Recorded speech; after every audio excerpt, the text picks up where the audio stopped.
Irmãos, vamos fazer uma puxada aqui em cima daquilo que a gente veio conversando nos últimos tempos? Qual foi das conversas que a gente teve assim sobre igreja que está mais aceso na sua mente hoje? E a gente foi falando sobre vários pontos sobre a igreja, né?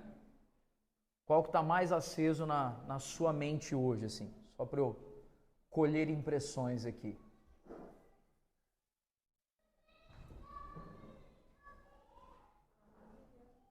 A igreja como família. Essa é que mais acende para você, Mimi. Amém. Como corpo. Quando você fala sobre família, Milene, igreja como família, qual é o aspecto assim que aos seus olhos, no seu coração, mais assim reverbera dentro de você assim? Comunhão. Amém. E você, Filipão, quando você fala sobre corpo, mano, qual o aspecto que mais reverbera assim?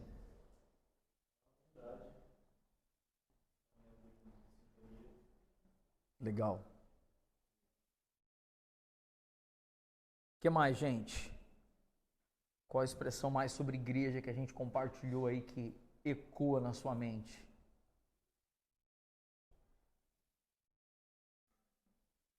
Edifício do Espírito. Quando falo do edifício, o que traz na mente, no coração de vocês, na memória?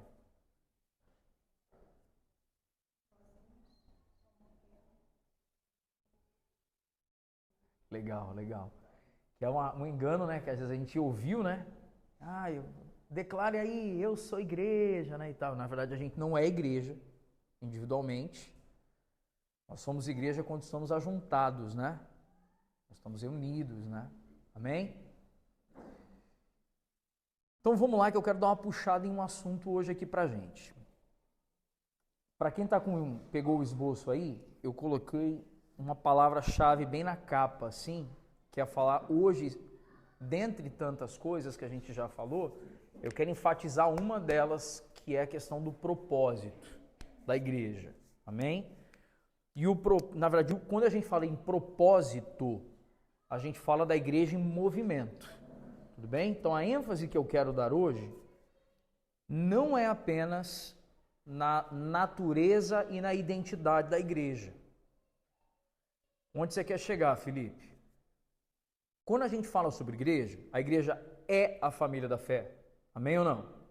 A igreja é. A igreja é o edifício do Espírito? Sim. A igreja é o corpo de Cristo? A igreja é a noiva do Cordeiro? A igreja nós temos a expressão da igreja invisível, certo?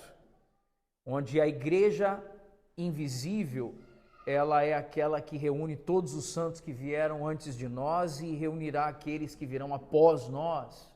Então tudo isso fala sobre a natureza da igreja, tudo bem? Só que qual é o nosso desafio? O nosso desafio é extrapolar as compreensões teológicas da igreja, sobre igreja, e adentrarmos o movimento da igreja. Por quê? Porque se a igreja tem... Eu lembro de uma mensagem que a gente combinou que o Rafa traria aqui, sobre alguns pontos sobre a igreja. E a igreja, ela é pneumodinâmica. Vocês lembram o que significa essa expressão? O que é pneumodinâmica? Pneumo pressupõe o que, gente? O Espírito Santo, tudo bem? E dinâmica fala de que, gente? Movimento. Então, o que é uma igreja pneumodinâmica? Uma igreja que compreende o seu papel de trabalho, de serviço. Então, eu não posso falar, e aí há um risco para nós, e a gente precisa trazer hoje isso como um entendimento, da gente se tornar irmãos que compreendem as perspectivas teológicas sobre igreja, mas não entram em movimento. Tudo bem essa expressão ou não, irmãos?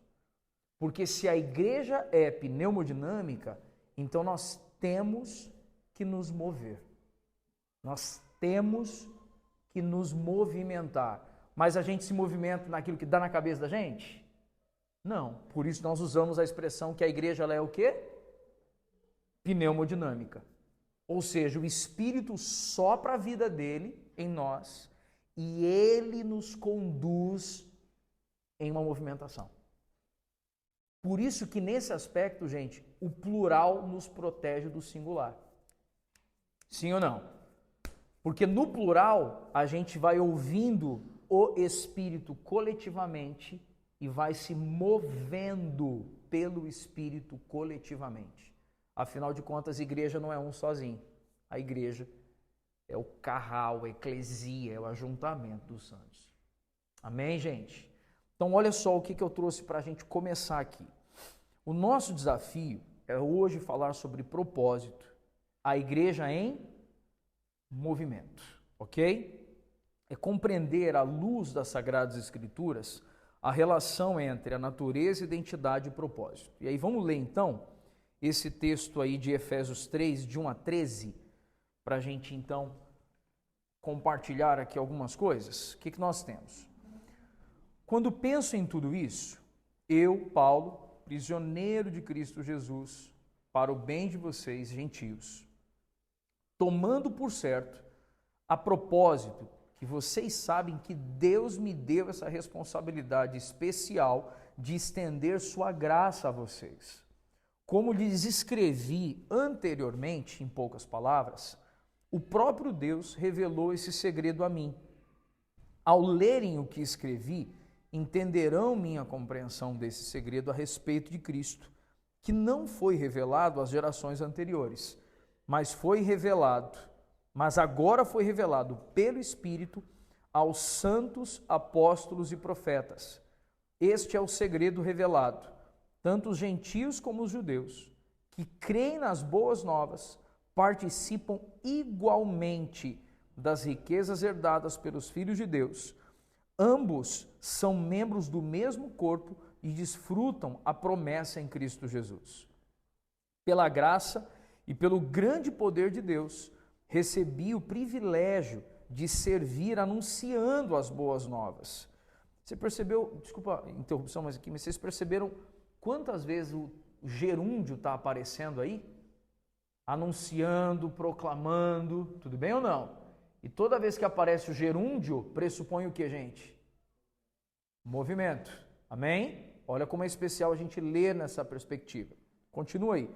Ainda que eu seja o menos digno de todo o povo santo, recebi pela graça o privilégio de falar aos gentios sobre os tesouros infindáveis que estão disponíveis a eles em Cristo e de explicar a todos esse segredo que Deus, o Criador de todas as coisas, manteve oculto desde o princípio.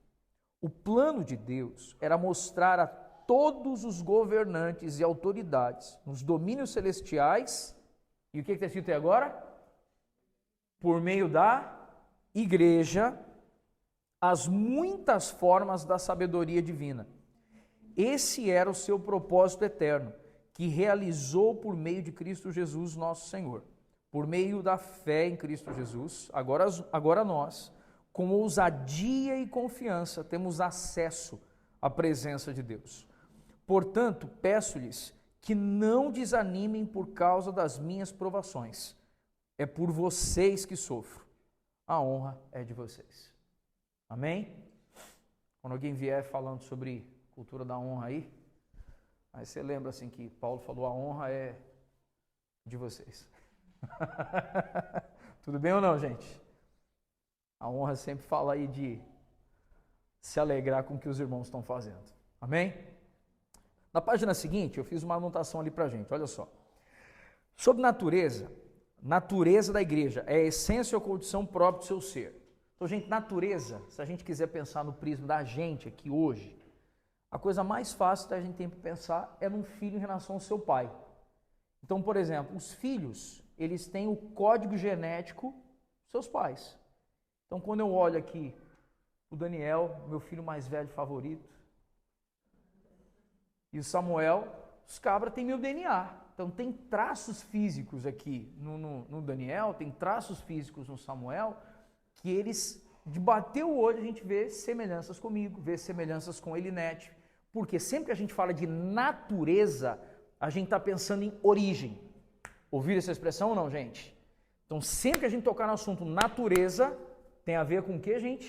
Origem. Então, quando a gente fala sobre a natureza da igreja, está falando de uma condição peculiar, aquilo que ela é em si. E a origem da igreja é em Deus. Amém? Partindo da Trindade, na pessoa do Pai, do Filho e do Espírito. Quando a gente fala sobre a identidade, aí olha que interessante. Um filho que não é criado pelo seu pai biológico, ele pode ter a natureza do pai, mas ele não terá aprendido sobre a identidade desse pai. Consigo me expressar com clareza ou não, gente? Amém? Então, quando a gente fala sobre natureza, a gente está falando sobre a biologia, digamos assim, a origem. Quando a gente fala sobre identidade, a gente está falando sobre compreensão de pertencimento e papéis, ok?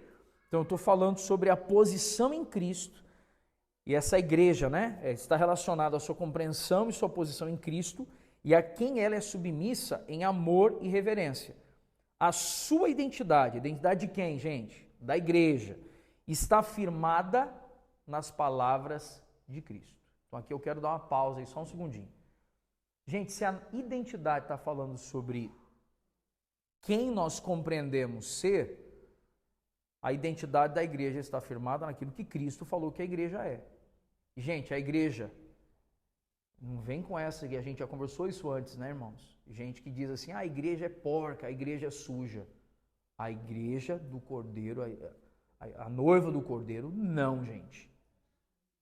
Não. O sistema humano, tudo bem. Mas a igreja, não. A igreja ela é pura. A igreja ela é santa. A igreja é imaculada. Amém? Então, essa é a identidade da igreja. Tudo bem? E aí, quando nós falamos agora do propósito, qual é a ênfase que eu queria dar? O propósito da igreja, ele está em conformidade com o eterno propósito que o Pai estabeleceu em Cristo. O que eu quero dizer, gente? Que a gente só consegue ser igreja de verdade quando a gente compreende o que, gente? Qual é o propósito da igreja? O que a gente vai fazer como igreja e tal. A gente só consegue acessar esse propósito da igreja se a gente tiver compreensão do eterno propósito de Deus. Porque se a igreja é a expressão visível do Evangelho, a gente não pode ser essa expressão visível do Evangelho sem a gente compreender primeiro quem, gente? O eterno propósito do Senhor. E aí eu coloquei um quadro aqui pra gente se organizar. Na natureza, a igreja ela é vinda da parte do Pai, do Filho e do Espírito. Sua origem é na divindade do nosso Senhor. A identidade da igreja está em todas as coisas alinhada com Cristo, a cabeça desse corpo. E ela é a expressão visível do Deus invisível.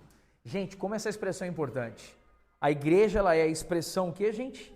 Visível do Deus invisível. E o propósito é revelar o conhecimento de Deus a todos os povos. E a igreja é o evangelho visível, é a pessoa, ela é uma pessoa a revelar a vontade do Pai em Jesus Cristo. Gente, uma das coisas que acho legal a gente mencionar, importante a gente mencionar, é que a igreja, quando a gente pensa na igreja, o que vem na cabeça da gente?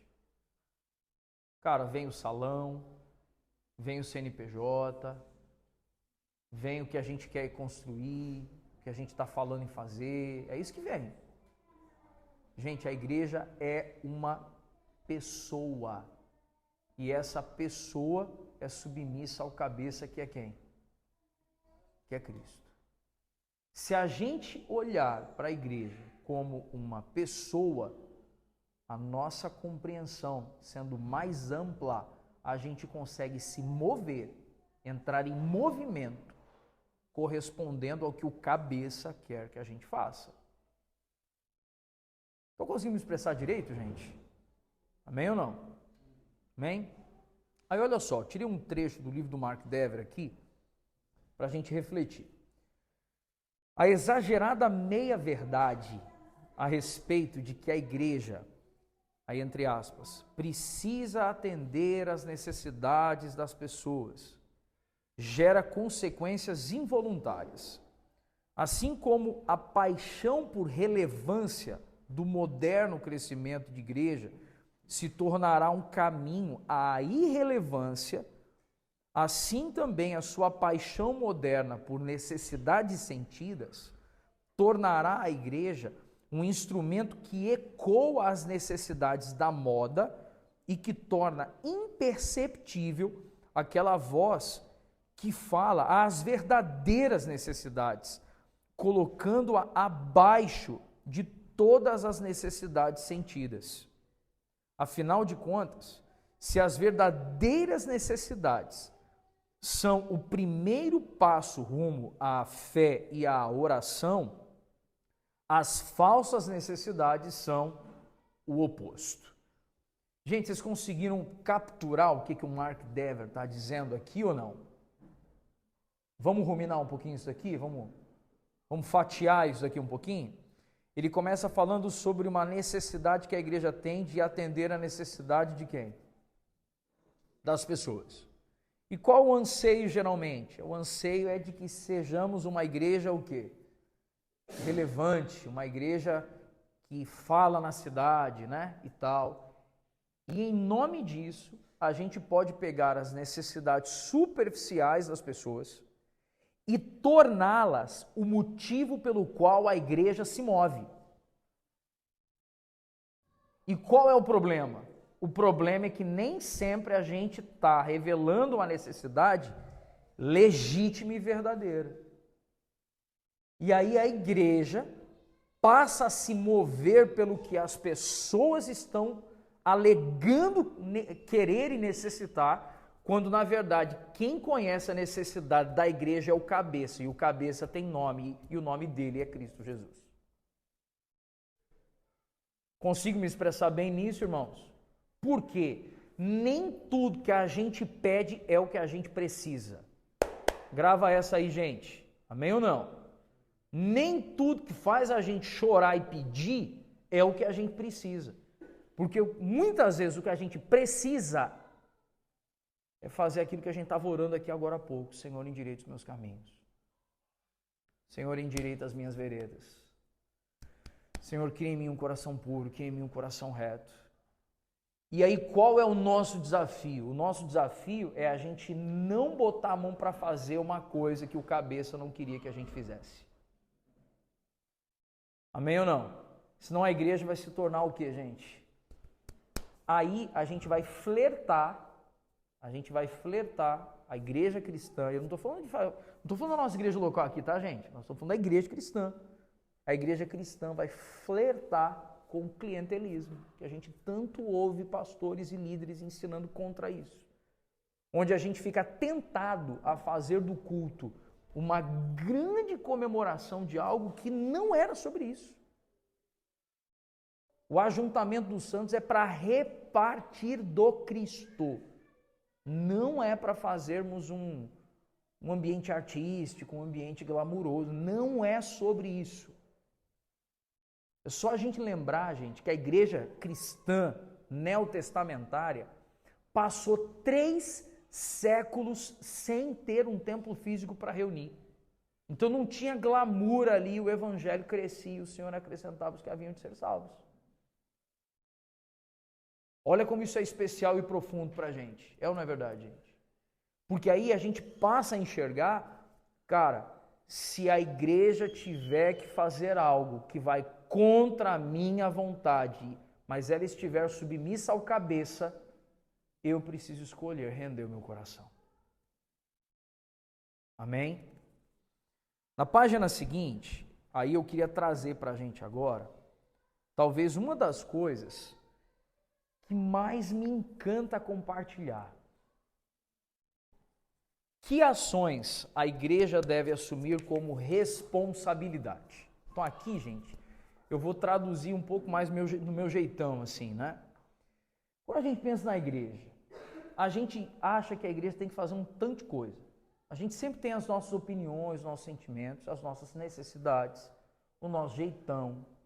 Isso é normal, gente. Mas a gente acha que a igreja tinha que fazer isso, tinha que fazer aquilo, tinha que fazer aquilo outro. A gente acha ou não acha? O povo tá quieto hoje, hein? Pelo amor de Deus. Mas a gente acha ou não acha isso, gente? Que a igreja... Não, eu acho que a igreja tinha que fazer isso aqui, ó. Eu acho que a igreja tinha que fazer isso aqui. Não, eu acho que isso aqui tá errado e tal. Gente, eu faço isso, eu fiz isso e eu vou fazer isso. Todo mundo faz isso. É ou não é verdade? Isso é normal na gente. Normal. Por quê? A gente é diferente. Isso é normal. Só que aí tem algo que, quando eu olho para as Escrituras, aí eu falo, eita, o que a igreja não pode não fazer? Então tem muitas coisas que a igreja poderia fazer, mas há coisas que a igreja não pode não fazer. Correto? Dentre tantas respostas acerca das mais diversas atividades que a igreja pode ou deve se envolver, pode-se ressaltar a atuação de Jesus em duas áreas. E eu queria muito, gente, dar vontade assim, até de mandar fazer um quadro, botar na parede assim aqui pra gente, para ser uma expressão pública da nossa responsabilidade. Duas coisas Jesus se envolveu e a gente tem que se envolver. Quais são essas duas coisas? Proclamação e discipulado.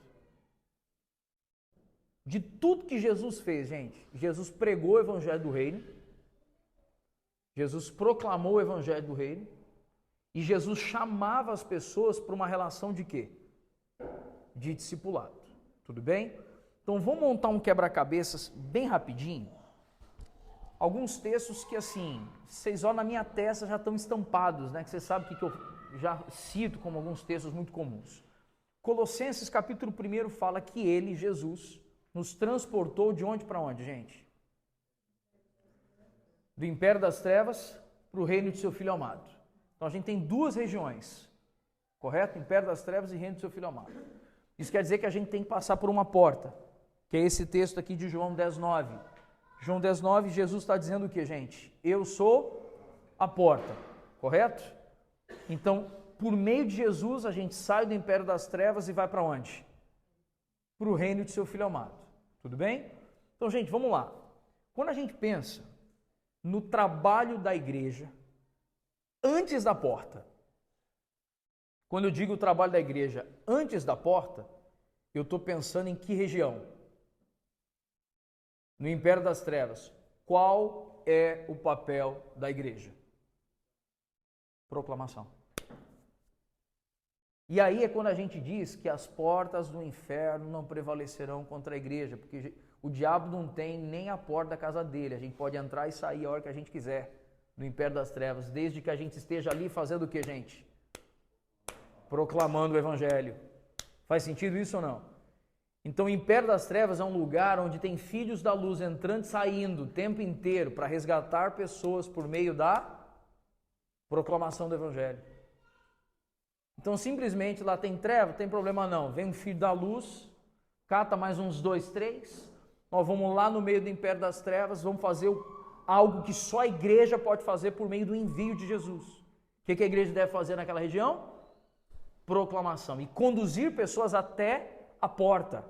E a porta quem é a gente? É Cristo. Jesus é a porta. E aí passou pela porta. Agora a igreja tem um outro papel. Qual o outro papel, gente? Discipulado.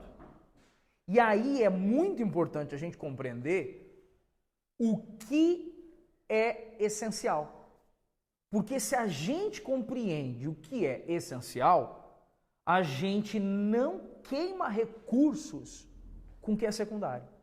Então, tudo que a igreja deve fazer tem que focar em 2 eixos principais. Quais são os 2 eixos principais, gente?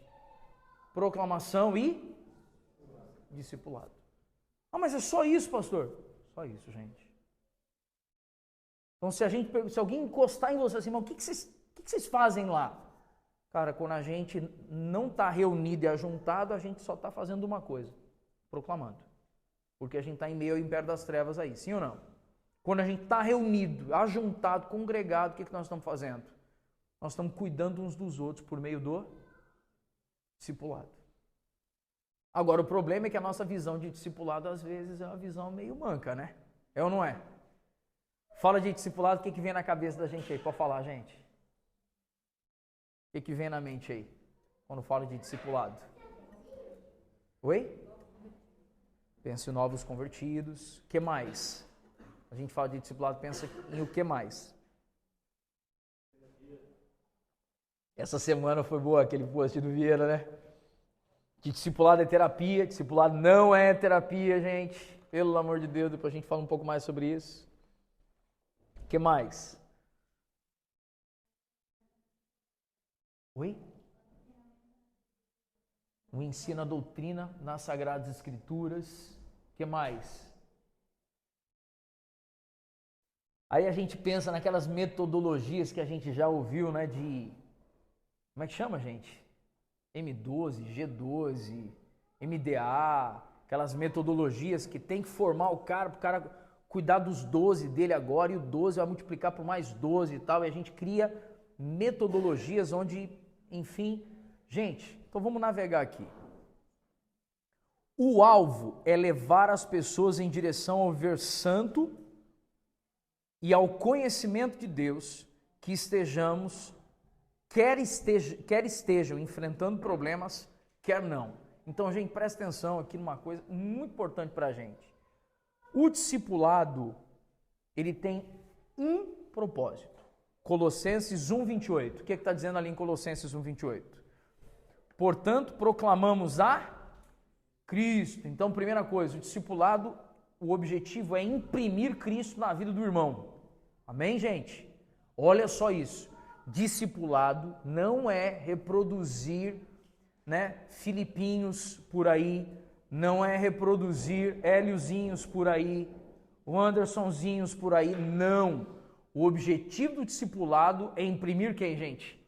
É imprimir Cristo. O verdadeiro discipulado sempre vai apontar para Cristo. Amém? Agora olha só.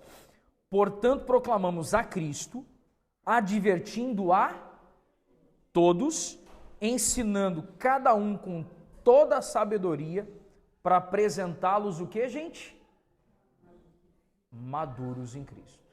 Então, se alguém te perguntar assim, quais são os dois papéis, os dois movimentos que a igreja deve se envolver, assim, não pode não ter.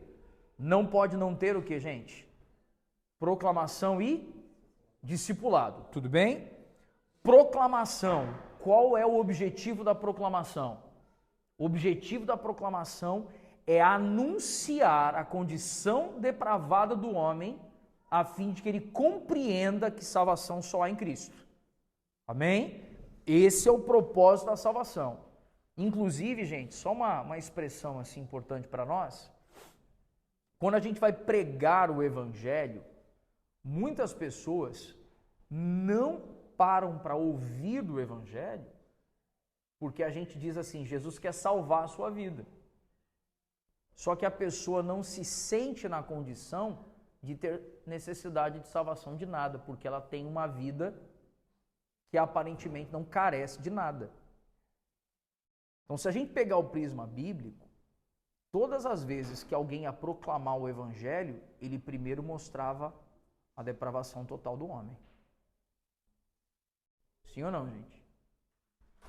Então, assim, você acha que a sua justiça é como trapo de imundície. Aí, quando o homem enxerga a sua condição depravada, ele consegue então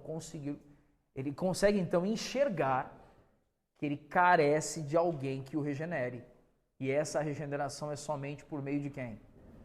De Jesus.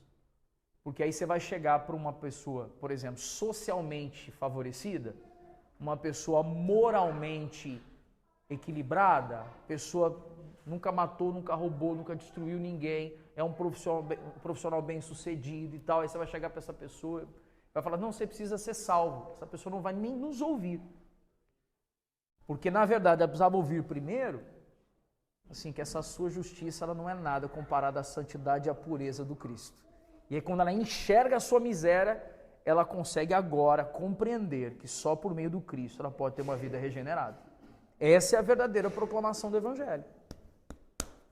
Sim ou não, gente? Claro que a gente vai chegar marretando os outros, dando voadora com os dois pés no peito de primeira, assim?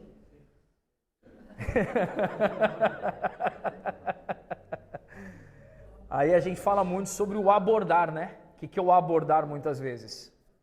O abordar é ir pela borda, até que você tenha o coração daquela pessoa e aí você vem com os dois pés no peito, né, Carlos? Você ganhou o coração da pessoa e você vem com os dois pés no peito. Mas aí quando a gente fala agora do discipulado, agora a pessoa ouviu, beleza, ela ouviu o Evangelho, legal. Ela submeteu o Evangelho, legal, que bênção, passou pela porta, uau, incrível, estamos celebrando agora um novo nascimento. Gente, vamos falar devagar, nós estamos celebrando o quê? Um novo nascimento. Nasceu um bebê.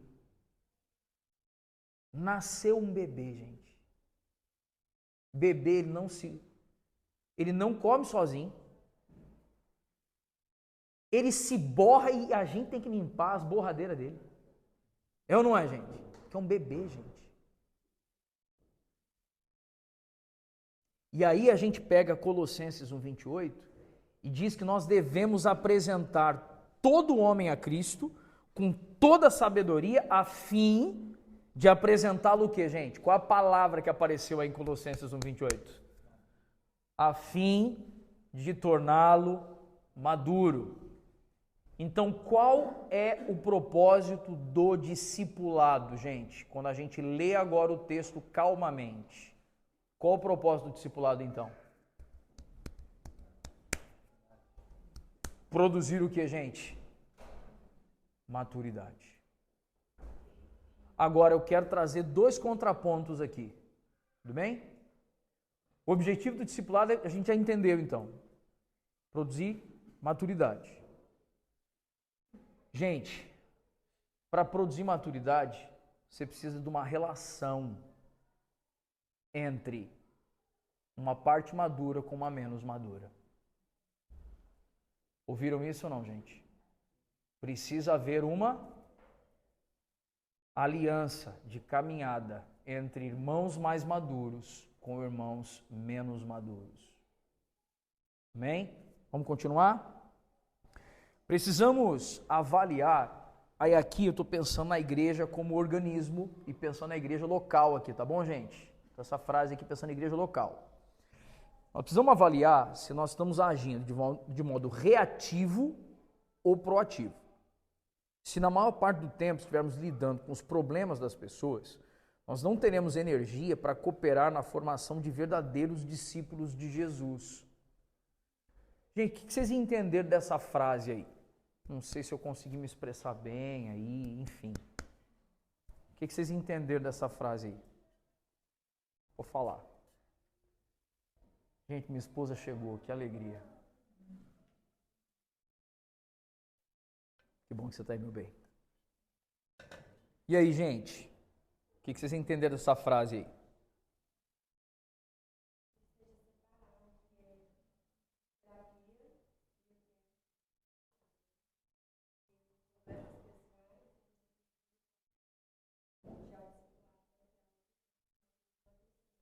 Muito bom, Natiele.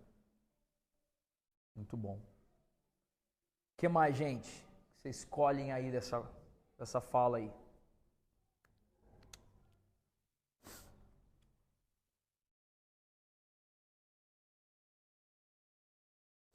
Sabe uma das coisas que me chamou a atenção aqui quando a gente foi escrever esse assunto?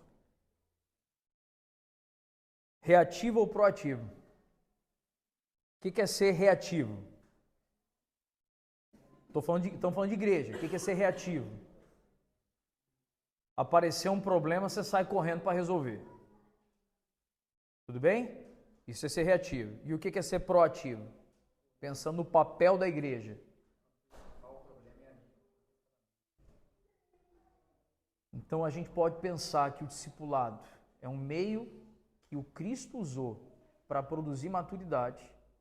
E em vez de eu ficar dando conselhos pontuais para resolver problemas específicos, eu me gasto pela formação de um discípulo de Jesus no meu dia a dia. Eu estou formando um irmão em Cristo no meu dia a dia. Eu não estou preocupado em apenas dar resposta para ele resolver pequenos problemas. Porque esses pequenos problemas, com mais pessoas, cada vez avoluma. Sim ou não, gente? E aí irmãos vão tendo cada vez menos tempo. E a gente para de preocupar com a formação integral de um discípulo de Jesus. E aí virou terapia. Porque a gente só senta para resolver problema pontual. A gente não senta para trabalhar a formação de vida e caráter, levando o irmão à maturidade. Gente, vou abrir meu coração assim para vocês. Nós estamos escolhendo um jeito tão difícil de ser igreja, que eu não sei se cada um de nós está parando para fazer o cálculo do que a gente está escolhendo fazer assim, sabe? Sabe por que é difícil o caminho que a gente está escolhendo? Porque o caminho mais fácil para nós seria a gente encher a semana de culto e botar todo mundo para ouvir a mesma coisa, achando que está todo mundo entendendo a mesma língua, está todo mundo compreendendo a mesma atmosfera, só cada um recebeu a mensagem de um jeito, vai dar um balaio na cabeça de cada um. E é muito importante a relação de irmãos mais experimentados com menos experimentados, a fim de que de fato Cristo seja formado em nós. Esse é o jeito mais difícil de ser igreja, porque dá mais trabalho, consome mais tempo da gente, drena a vitalidade da gente. Só que é essa metodologia que eu creio que Jesus usou e eu quero que a gente use essa metodologia. Proclamação e discipulado. Essas duas coisas são as coisas mais importantes para a vida da igreja. Uma igreja que proclama o evangelho quando está espalhada. Igreja espalhada, proclamação. Igreja reunida, discipulado. Consegui me expressar com clareza aqui ou não, gente? Igreja espalhada, qual a nossa preocupação? Proclamar e revelar Cristo onde a gente estiver, lá no trabalho, no escritório, onde a gente estiver, estou espalhando, estou proclamando. A igreja reunida, discipulado. Uma vez que o evangelho é plantado e se enraiza na vida das pessoas, continua crescendo nelas. Suas vidas produzem fruto. Elas crescem em amor, piedade, conhecimento, sabedoria espiritual, para que andem de uma maneira digna de sua vocação, agradando ao Pai em tudo, produzindo fruto em toda boa obra. Ser um discípulo é ser um fazedor de discípulo. Gente, tem uma frase que eu coloquei ali na página seguinte, que é uma frase que eu quero ter cuidado para a gente não ser enquadrado em ativismo, mas eu acho que é importante pelo menos a gente ouvir e processar. Nós somos discípulos de Jesus, amém ou não? Só que Jesus mandou a gente ser discípulo dele, negar a si mesmo, tomar a cruz e seguir, mas ele mandou também a gente fazer o que, gente? Discípulos de todas as nações, ensinando-nos a guardar aquilo que Jesus nos ordenou. Então eu preciso ser discípulo, mas também fazer discípulo. Tudo bem ou não? Agora, gente, vamos ter muito cuidado agora. Por quê? Porque o ensino distorcido nesse momento pode fazer a gente entrar por um caminho irreparável e danoso, prejudicial. Que ambiente seria esse? Onde eu acho que eu tenho o meu curralzinho de discípulos. A fulana é meu discípulo, eu sou seu discipulador. E nós não queremos estar nesse lugar. Ouviram, irmãos? Amém ou não?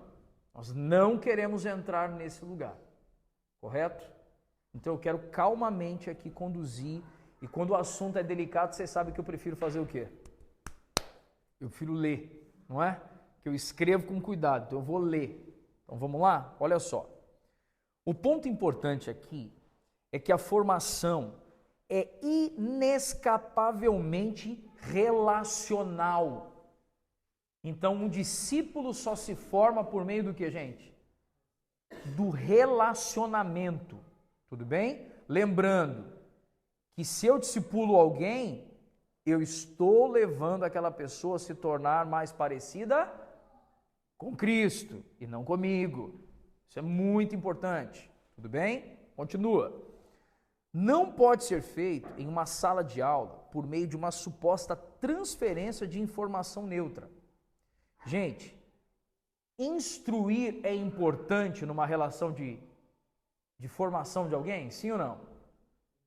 Instruir? Sim, mas informar é diferente de formar. Ok? Vamos continuar. O irmão mais velho, note que quando eu escrevi isso, eu usei aspas, né? Por que eu quis chamar de irmão mais velho? O que eu quero dizer, gente, com o irmão mais velho? Estou falando de um irmão que já caminhou um pouquinho mais que eu. Tudo bem? O irmão mais velho está requerendo que o irmão mais novo adote não somente seus ensinos, mas também a maneira de vida que resulta necessariamente de seu ensino.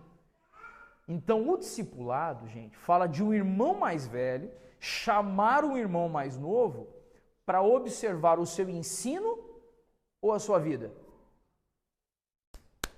Gente, o seu ensino ou a sua vida? As duas coisas. Muito importante isso aqui, gente. Por quê? Porque a minha vida tem que ser compatível com o meu ensino. Faz sentido ou não, gente? Então eu preciso trazer um irmão mais novo para caminhar junto, para ele perceber que o que eu ensino é verdade na minha vida.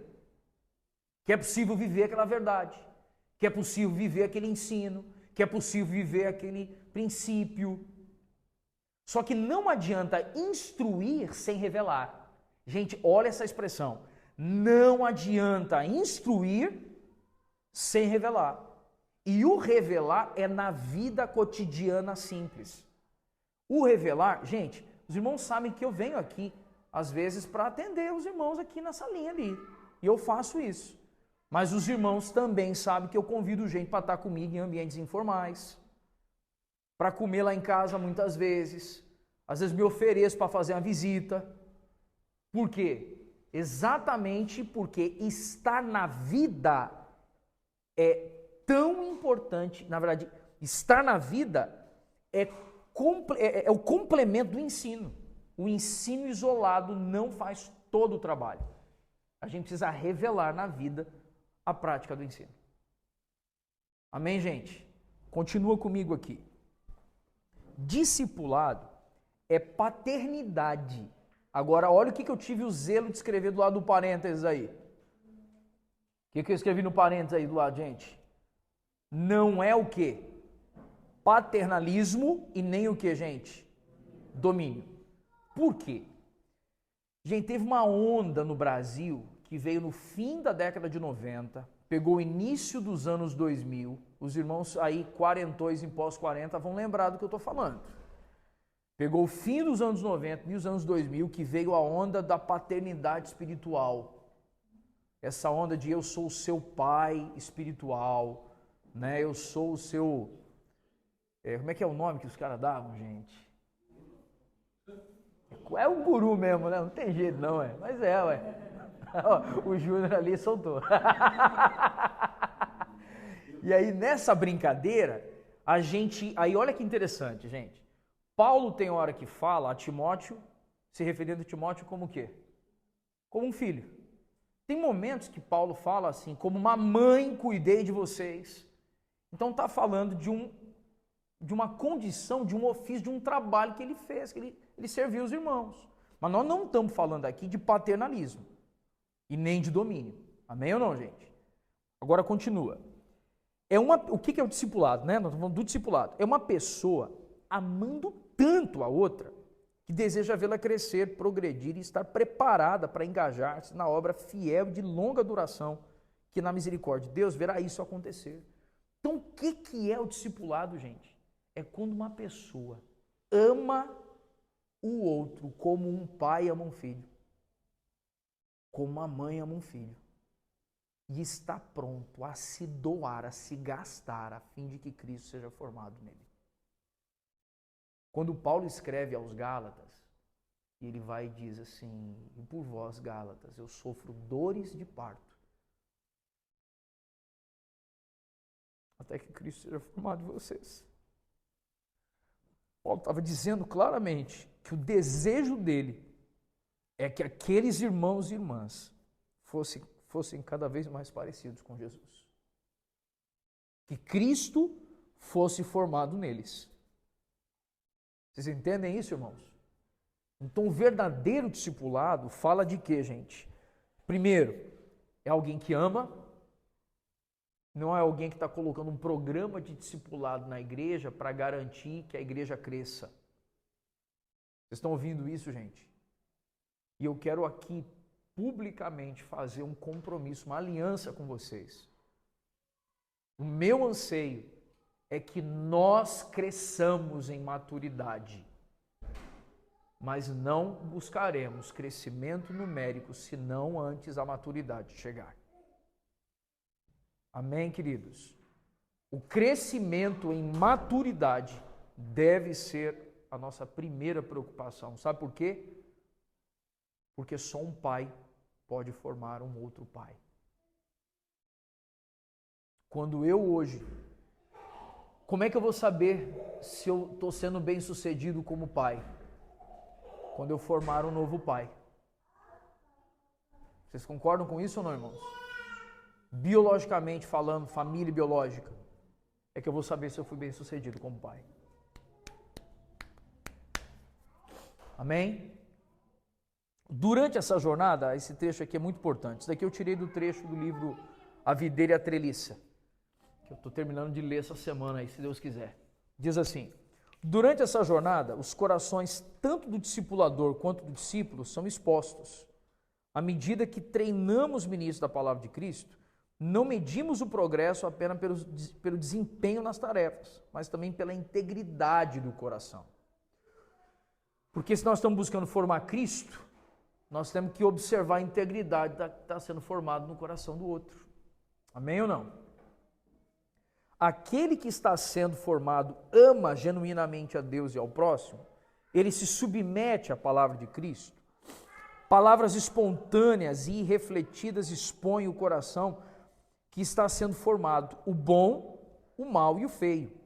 Na discussão entusiasta sobre vida e ministério, o relacionamento é aprofundado e o discipulador ganha discernimento sobre o caráter de quem está sendo discipulado. Irmãos, deixa eu trazer aqui uma perspectiva importante. Aliás, vamos ler o outro trecho, vamos falar junto aqui.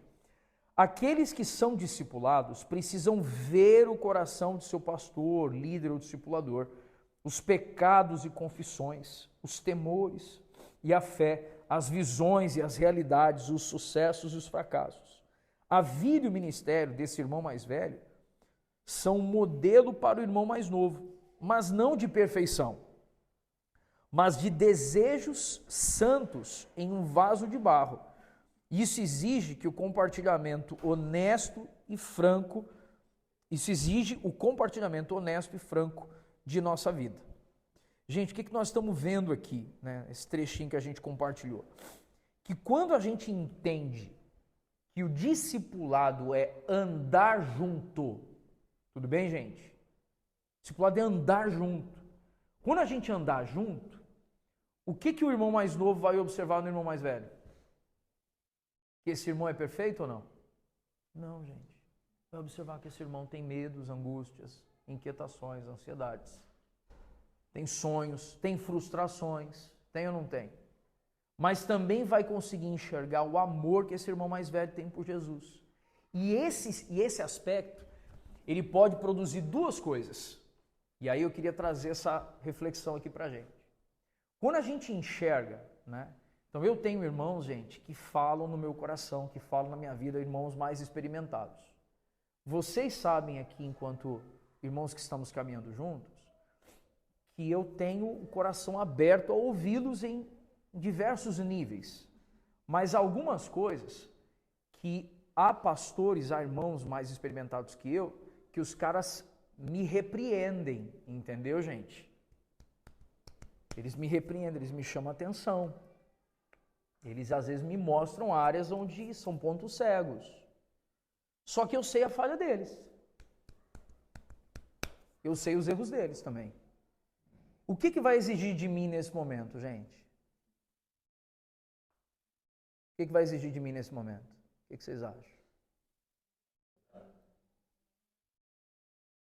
Alguém veio me repreender. Então, por exemplo, eu lembro, recentemente, o pastor Wander, lá de Mucuri, Bahia, pastor Wander e Beth, que é um casal de pastores que eles não falam, eles berram na minha vida, assim, sabe? Mesmo.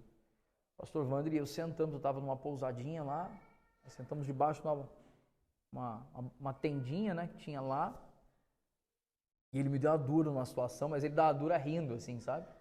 Ele me deu uma dura numa situação, só que ele, minutos antes, tinha relatado uma situação onde ele tinha feito algo que ele se arrependia, assim, né, e tal.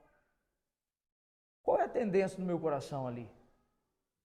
O coração do velho Adão tem uma tendência. Qual é a tendência? Deixar entrar aqui, sair por aqui, porque tipo assim, cara, acabou de falar um negócio pra mim. Que credibilidade ele tem pra falar sobre isso? Ou eu posso render o meu coração voluntariamente e dizer assim, cara, Deus está usando o pastor Wander aqui para falar isso ao meu coração. Para me chamar a responsabilidade. Porque eu sei o quanto ele ama Jesus. Eu sei o quanto ele tem dado a vida pelo Evangelho. Gente, um cara que é pastor da mesma igreja há 25 anos, numa cidade de 30 mil habitantes, que a rotatividade de membresia é uma coisa assustadora, porque é tudo por conta da empresa, né? A fábrica que tem lá, as pessoas vão, trabalham na fábrica, aí congregam lá um ano e meio, 2, daqui a pouco vão embora. Eu tenho que aprender alguma coisa com um pastor desse, gente. Tem que ouvir. Tem ou não tem? Então, quando a gente entende uma relação de discipulado, a gente olha para o irmão mais velho e a gente diz assim, esse irmão é mais experimentado que eu nessa área. Eu escolho submeter meu coração ao que ele está dizendo, mesmo ele sendo falho. Porque eu não estou vendo o irmão, eu estou vendo o Cristo revelado no irmão. Gente, presta atenção nisso. Eu estou vendo o que eu disse? O Cristo revelado no irmão. Então, se o que o irmão me disse é da parte de Cristo, é por amor a Cristo, é para me apontar para Cristo, então eu preciso submeter meu coração. Eu preciso render meu coração. E às vezes vai vir de alguém mais novo que a gente. É ou não é? Porque às vezes tem alguém mais novo que a gente vai tocar no assunto que a gente não tinha pensado. E a gente tem que render o coração da gente, se é da parte de Cristo. Irmãos, estou conseguindo comunicar com graça esse entendimento aqui? Amém? E aí tem um outro ponto que eu coloquei o seguinte ali. Nós estamos falando sobre um líder franco, honesto, transparente. E aí vamos lá. Isso é visto com muita clareza no lar. No lar, o pastor, líder, discipulador, ele não é mais o cristão público, o líder do ministério. O ofício dele, a posição dele desaparece. Ele se torna, na verdade, ele é o marido que sorri com a mulher, o pai que lida com a filha, que não quer comer com o alimento que está na mesa, o cozinheiro que se realiza com o seu lado criativo, o faz tudo que conserta a torneira, o homem fadigado que assiste inexpressivamente a televisão. Ele está vivenciando a vida do Espírito num contexto mais difícil. Gente, põe uma coisa na sua mente, no seu coração. Um discipulador piedoso é só um homem ou uma mulher comum que amam a Jesus mais do que a própria vida. Gente comum, vivendo uma vida comum, amando a Jesus, sabendo que Cristo está sendo formado em nós, em todas as coisas. Sabe o que frustra a gente? É quando a gente põe uma expectativa num irmão maior do que aquele irmão pode oferecer. Então eu peço uma coisa de coração. Não deposite em nós, Felipe e Linete, não deposite em nenhum casal aqui da igreja, nenhuma expectativa acima do que a gente tenha para oferecer. Tudo o que temos, ofertaremos, mas talvez o nosso tudo seja pouco para alguns. E está tudo bem, porque aí Cristo vai ter outra família para suprir aquela área que eu não puder. Amém, gente? E aí, sabe o que acontece? Olha só, de modo semelhante, quando um pastor, um líder, um discipulador sábio está no lar do irmão mais novo, ele também está observando como esse irmão ouve respeitosamente a sua mulher, ou ignora os filhos, ou espera ser servido, ou não pode relaxar. Tudo isso é relevante para o processo, para a reflexão e discussão posterior. Havendo dito tudo isso, também é importante dizermos que o treinamento formal será um complemento inestimável e insubstituível do treinamento que? Relacional. Gente, deixa eu dizer uma coisa para vocês aqui de coração. Quando a gente está na vida de alguém, a gente captura a vida daquele irmão. Não só o ensino dele. A gente aprende a vida daquele irmão. A gente vê como aquele irmão cuida da esposa, como a esposa cuida do marido, como os casais cuidam dos seus filhos. E é nisso que o discipulado cristão está se formando. Por quê?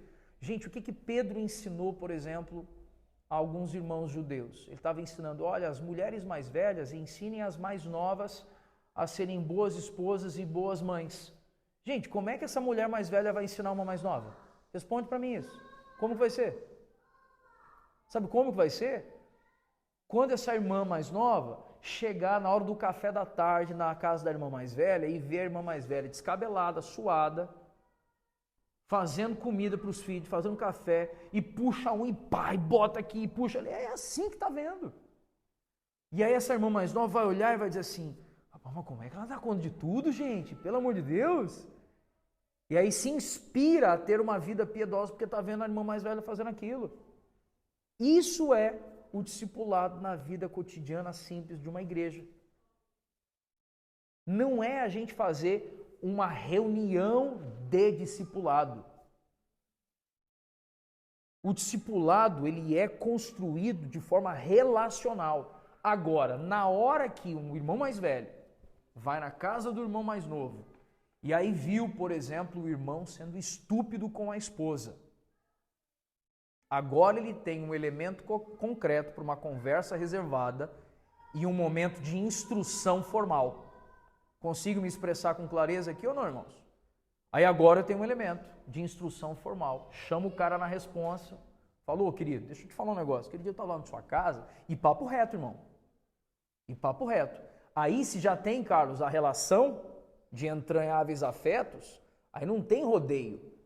Aí a gente vai em cima. Fala, irmão, você pecou aqui, rapaz.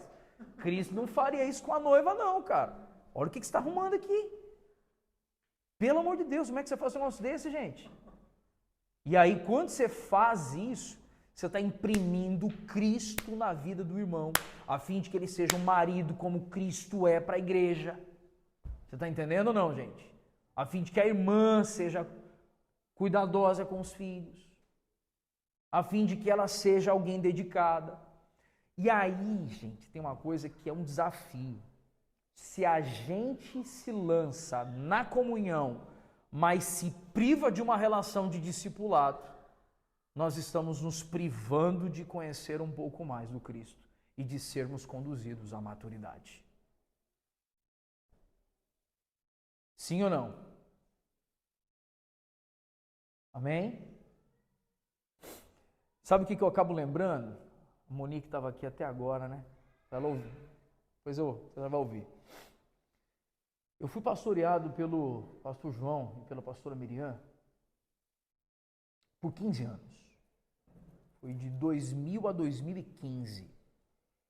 E eu fiz uma escolha, gente. E isso é escolha. Tudo bem, gente? É escolha. Não, tem coisas que a gente tem que decidir fazer, escolher. Eu escolhi ser um piolho na casa deles, na vida deles. Eu escolhi colar neles. Assim. Pastor João, ele tem umas características assim, de uns rompantes assim, de brabeira assim, né? Meio nervosão, às vezes algumas questões, mas sempre foi um exemplo para mim de chorar quando estava errado, de pedir perdão, de procurar se consertar com alguém. Eu presenciei isso, gente. Eu presenciei pastor João correto, indo a pessoas tentar acertar diferenças, estando correto, sem ter errado. De modo que não ficasse nenhuma rusga nas relações dentro da igreja.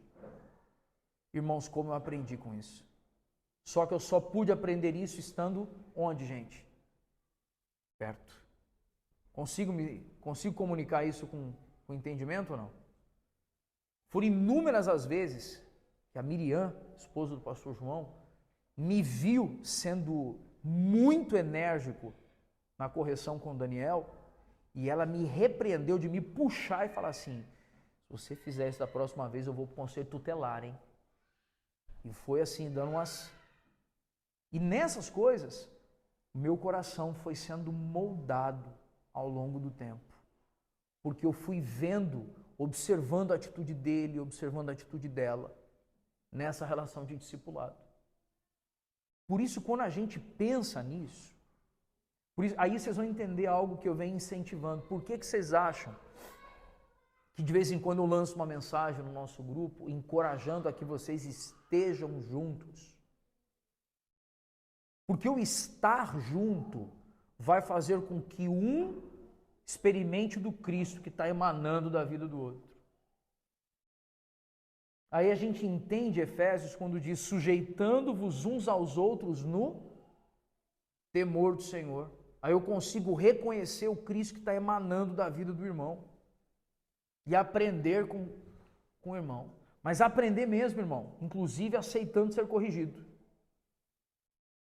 aceitando ser repreendido. Olha só isso daqui. Vou pular esse quadrinho aí, depois os irmãos podem ler.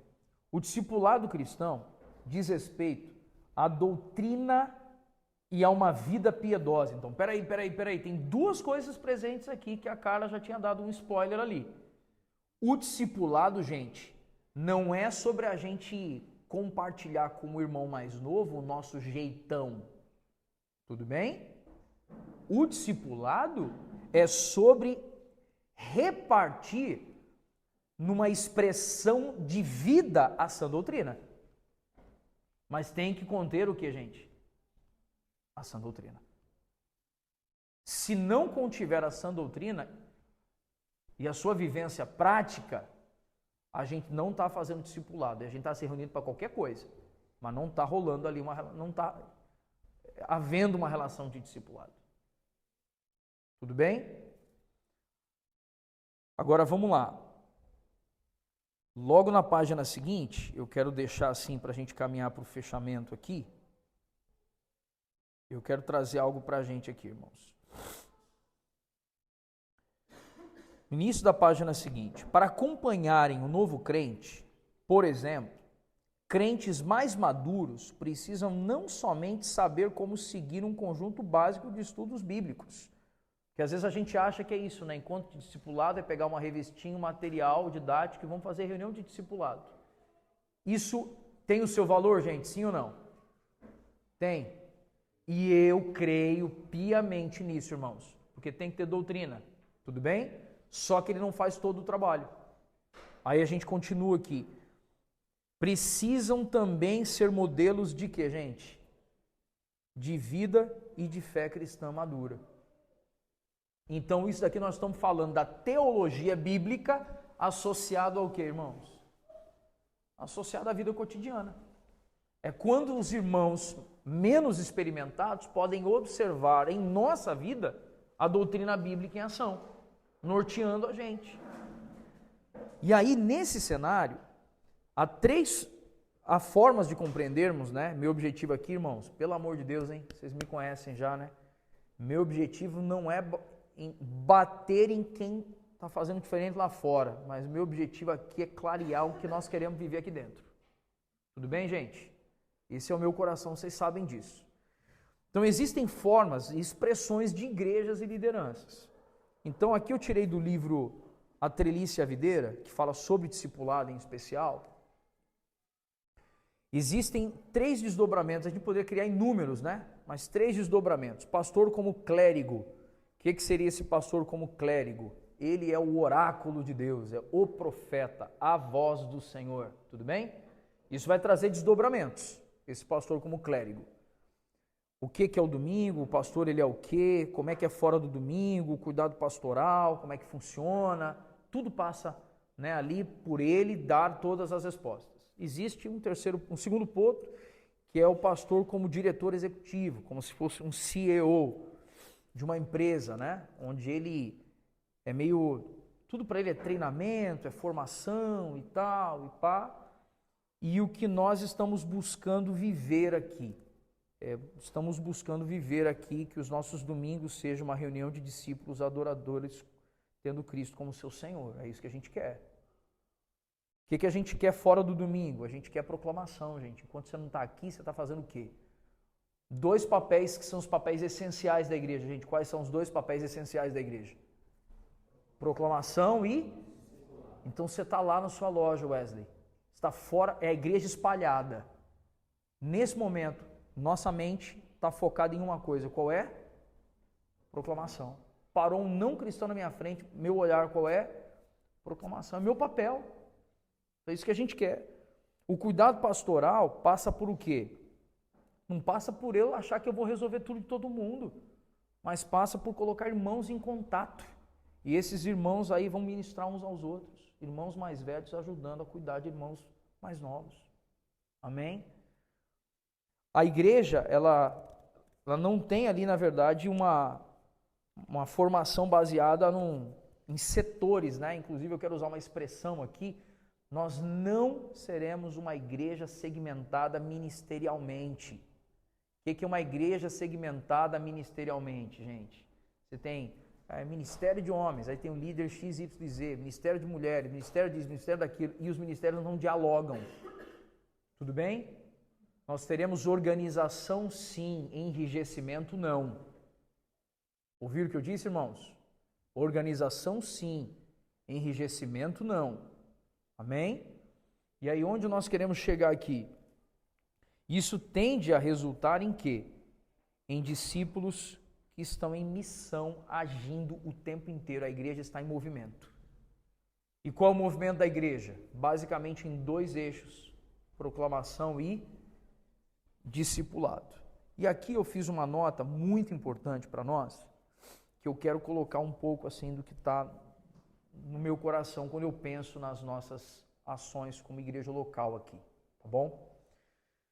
Os nossos cultos, encontros, ministrações, visitas e outras ações devem sempre apontar para 2 ações essenciais.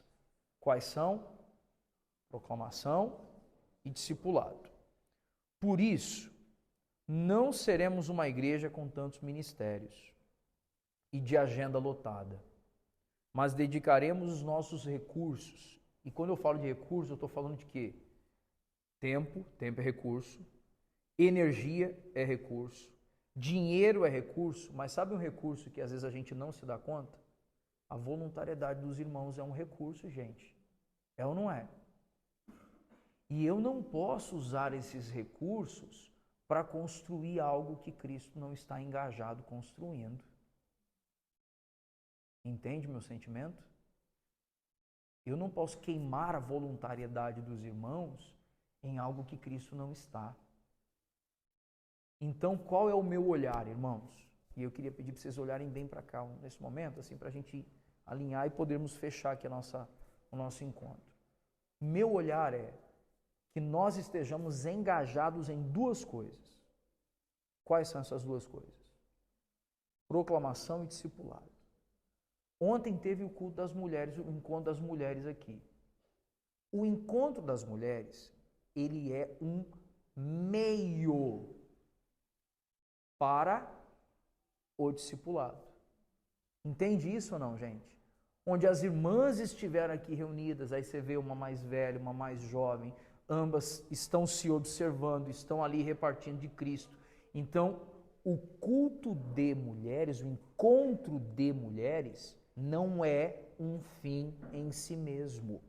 A finalidade é um momento que coopere com o que, gente? Discipulado. Na próxima quinta-feira agora, dia 21, vai ser o nosso encontro de homens. Não é o ministério de homens. É o encontro de homens, que é uma ferramenta para o discipulado. E em breve a gente já vai estar marcando um de casais, tudo bem?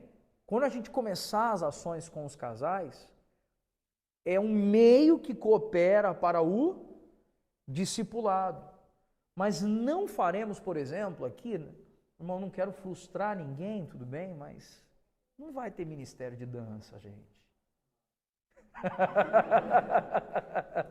Não vai ter ministério de dança, tudo bem? Dança profética e tal. Ah, por quê, pastor?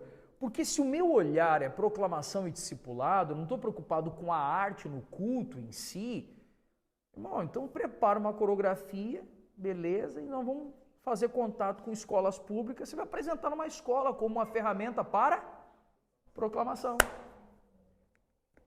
Entende o que eu estou falando ou não, gente?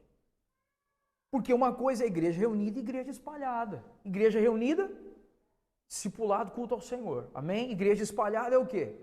Proclamação. Então não vão queimar recurso com uma coisa que Cristo não está preocupado. Você está entendendo, gente? E a gente se preocupa com coisas que às vezes não faz sentido. E agora, gente, assim, existe um aspecto que é muito importante para a gente fechar aqui. Marcos 3,14, ali na página seguinte, que Jesus designou 12 para estarem com Ele. ênfase em estarem com Ele. O que você enxerga ali, irmãos? Discipulado. Sim ou não? Estar junto, mas estar junto com Jesus não era coisa... Jesus, ter comunhão com Jesus e tal. Vai lá em João 6. O que está lá em João 6? Lembra? Jesus vem, ripou-lhe o povo, e o povo, começou a dar no pé. Aí Jesus virou para os discípulos e ainda soltou uma. Vocês não querem ir embora, não? Pode ir, Jesus. Falou Jesus olhando para os discípulos dizendo o quê? Pode ir, vocês podem tudo ir embora. Jesus engrossou a conversa. Foi ou não foi, gente? E às vezes a gente acha que uma relação de discipulado não pode engrossar a conversa. Jesus não foi ali, gente, com certeza. E aí eu falo com convicção. Jesus não foi sem amor para falar. Porque Jesus, ele é o amor. Tudo bem ou não? Mas o amor muitas vezes se revela na correção. Sim ou não, gente? E às vezes a gente confunde ser firme com ser estúpido. Nós nos propusemos a uma relação com os irmãos aqui que a gente não quer ser estúpido. Tudo bem? E a gente repudia a estupidez nos relacionamentos. Vocês sabem disso. Mas eu não posso me privar de ser firme. Amém, gente? E às vezes o meu olhar é firme, né? Às vezes eu só olho e respiro fundo.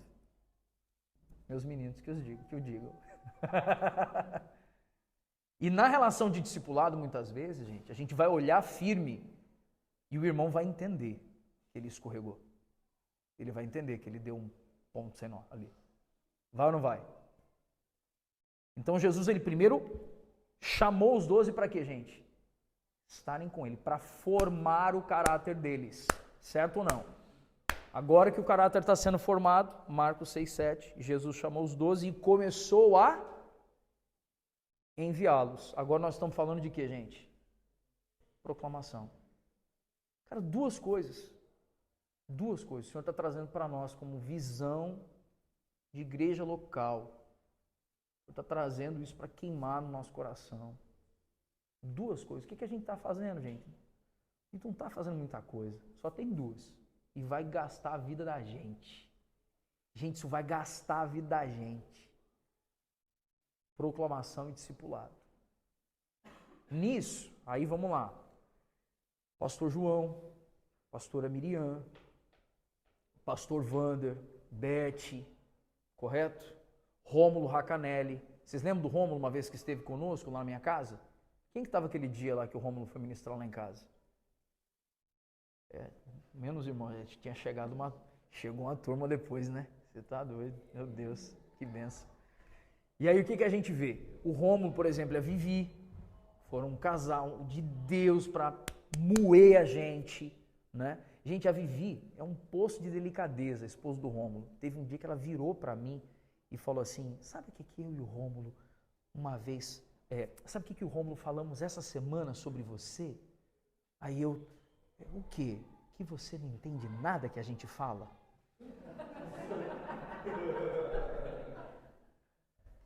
Irmãos, eu parei assim. Você lembra disso, Nath?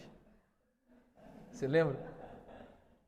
Aí eu parei assim, falei, cara, eu achando que eu estava abafando. Só que aquilo produziu algo, irmãos, relação de discipulado. E o Rômulo, irmãos, o Rômulo, não sei se eu já falei dele aqui, talvez quem tenha ouvido foi a Milene, foram os que tiveram mais tempo conosco aí desde o começo, o Herbert. O Rômulo estudou comigo com a Elinete em 1999, a gente se conheceu no mesmo ano. Um irmão que é um ano mais velho que eu, mas é um irmão que ama a Jesus e é mais rodado que eu na vida cristã. O cara falava uns trecos lá que eu olhava e falava assim, meu Deus, mas eu não sou crente não. Quando a gente se lança nessas relações, escolhendo ver Cristo no outro, gente, olha só essa frase. A gente se lança na relação, não é só para se beneficiar dela, é escolhendo ver Cristo no outro. A gente consegue aprender de Cristo vendo no irmão. Submeter ao Cristo revelado no irmão para mim. A gente precisa desenvolver esse coração, gente. Amém? Nós vamos fechar aqui hoje e esse material ele foi preparado pensando em 2 semanas, tá? Então a gente vai fechar esse material na próxima semana. Amém? E eu queria pedir para os irmãos fazerem algo. Reservarem aí o dia 1º de outubro. 1º de outubro é sem ser domingo que vem, o próximo, tá bom? É isso mesmo, gente? Acho que é, né? É, né? Sem ser domingo que vem, o próximo. E nós vamos nos alegrar em ter o Rafael Carneiro passando pelas águas do batismo. E aí a gente vai, se vocês puderem, reservem o dia, tá, irmãos? Porque a gente deve ter que nesse dia se reunir manhã e tarde para noite, tá bom? Então, se vocês puderem. Então a gente vai ter esse tempo juntos, amém? Foi abençoador aí para o coração dos irmãos, gente? Amém?